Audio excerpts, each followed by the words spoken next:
পুরুষের যৌন স্বাস্থ্য অনেকটাই নির্ভর করে তার লাইফস্টাইল এবং তিনি কোন পেশায় আছেন সেটার উপরে। এমন কিছু পেশা আছে যেটা দীর্ঘদিন ধরে থাকলে এটা টেস্টোস্টেরন এবং স্পার্ম হেলথ দুটোকেই কিন্তু এফেক্ট করতে পারে। আসসালামু আলাইকুম এভরিওয়ান, আমি ডক্টর নাবিলা নিকিতা। আজকে আপনাদের সাথে শেয়ার করব কোন কোন পেশায় পুরুষের যৌন স্বাস্থ্যের আসলে অবনতি হতে পারে।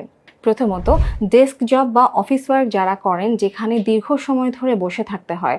কম চলাফেরা করলে টেস্টিসে ব্লাড সার্কুলেশন কমে যায়, টেস্টিসের টেম্পারেচার বেড়ে যায়, এতে করে স্পার্ম প্রোডাকশন এবং কোয়ালিটি দুটোই কিন্তু হ্যাম্পার হয়। দ্বিতীয়ত, রাইডার বা ড্রাইভার যারা আছেন, দীর্ঘ সময় ধরে গাড়িতে বসে ড্রাইভ করলে এটা সিটের যে প্রেশার সেটা টেস্টিসটাকে কম্প্রেস করে রাখে এবং গাড়ির যে হিটটা তৈরি হয় এবং কন্টিনিউয়াস যে ভাইব্রেশনের মধ্যে থাকে গাড়িটা, এটা স্পার্ম কোয়ালিটিটাকে কিন্তু মারাত্মকভাবে ক্ষতি করতে পারে।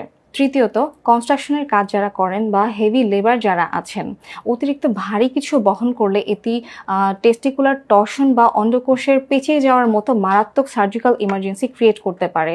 এমত অবস্থায় কিন্তু টেস্টিসটা ফেলে দেওয়া ছাড়া আর কোনো উপায় থাকে না।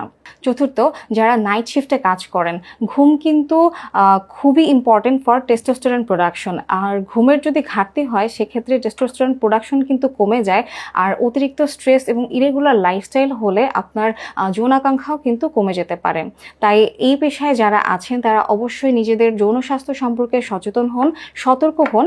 আশা করছি ভিডিওটি ভালো লাগবে। দেখা হবে নেক্সট কোনো ভিডিওতে আবারও। ততদিন পর্যন্ত ভালো থাকবেন, সুস্থ থাকবেন। ধন্যবাদ সবাইকে।